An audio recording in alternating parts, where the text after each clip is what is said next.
Hello everyone. In this video we will discuss about cointegration. How to test the variables for the cointegration with the help of the Johansen cointegration test. Now what is cointegration test and what is cointegration? Let's try to understand this first before we move on to the testing of the cointegration in Eviews. Cointegration in time series analysis indicates a long-term stable relationship between two or more non-stationary time series variables. Even though the individual time series fluctuate unpredictably, a specific linear combination of the series can exhibit a stationary behavior, meaning their movements stabilize around a common trend. This implies that even if the individual series diverge in the short term, they will tend to revert to a long-run equilibrium relationship. In essence, cointegration is a powerful concept that reveals hidden relationship between time series, offering valuable insights for econometric modeling and forecasting. Johansen test is a procedure for testing cointegration of more than two variables which are stationary at first difference. This test permits more than one cointegrating relationship. The null hypothesis in a Johansen cointegrating test is that there is no cointegration, or that the number of cointegrating relationship is less than or equal to a specific value. This is tested sequentially starting from a rank of 0, there is none, and the test rejects or fails to reject this null hypothesis. And the alternative hypothesis of the Johansen cointegration test is that the number of cointegrating relationship is greater than that specific value. Now let's see how we can maneuver in testing the Johansen cointegration test in the Eviews. So this is the Eview that I've opened, and we will select 4 variables of our interest and see how we can go about in testing the Johansen cointegrating test. So you select the variable of your interest, here VA, RL, hunger and CC. So these are the 4 variables that we will use in testing the Johansen cointegrating test. Right click, open as a group. So these are the variable of our interest in this model: VA, RL, hunger and CC. So to test the Johansen cointegration test, we have to go to quick, maneuver to group statistics, then here you see the Johansen cointegration test. Click it.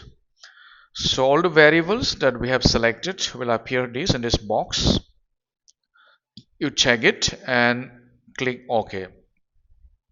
Then here, lag intervals, you have to check how many lags is appropriate. Here let's assume that it is 2, as we have tested and we know that it is 2, although I have not shown here, but the lag here will be 2. So I put it as 2, then this will be 0.05, then I click OK. Yes. So this is the result of Johansen cointegration test. Johansen cointegration test has 2 results. First, trace statistics and maximum eigenvalue. We have to check for both. So it is like this. As we have already said, the null hypothesis of the Johansen cointegration test is that there is no cointegration. So let's see at none. Here none has asterisk and the phi value is less than 0.05. So which means we can reject the null hypothesis that there is no cointegration among the variables. So we conclude at this point at none that there is at least one cointegration among the variables. So next we look at most one and look at the check the p-value. And at most one also we can reject the null hypothesis because the p-value is 0.05, which indicates that there is at least two cointegration equation. So further we move to at most 2 and check the p-value, and in this case it is less than 0.05, which means we can reject the null hypothesis at most 2 as well. And we checked further and see that at most 3, then we conclude that since the p-value is greater than 0.05 in this case, so we don't move ahead and we stop at most 2 and conclude that according to test statistics of the Johansen cointegration test, there is at least 3 co-integrating equations. So even the note is put here, test indicates 3 co-integrating equations. So we look at the maximum eigenvalue result as well. And the maximum eigenvalue result shows that at none, the p-value is less than 0.05. So we conclude that there is one co-integrating equations. We further look at most 1 and check the p-value, where p-value is found to be 0.05, less than 0.05. So we reject the null hypothesis at most 1 as well, and which shows that there is two co-integration equation. So we further move ahead and check at most 2 and look at the p-value and conclude that since the p-value is less than 0.05, so which means we can reject this null hypothesis at most 2 as well. And we look at most 3 as well, but the p-value is greater than 0.05, so which means we cannot move ahead from at most 2.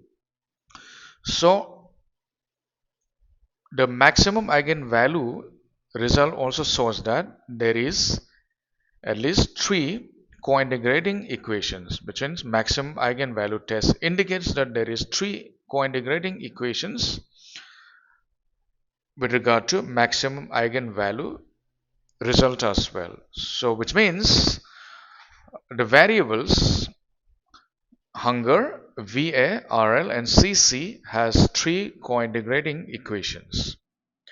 So this is how we test cointegration with the help of Johansen cointegration test in Eviews.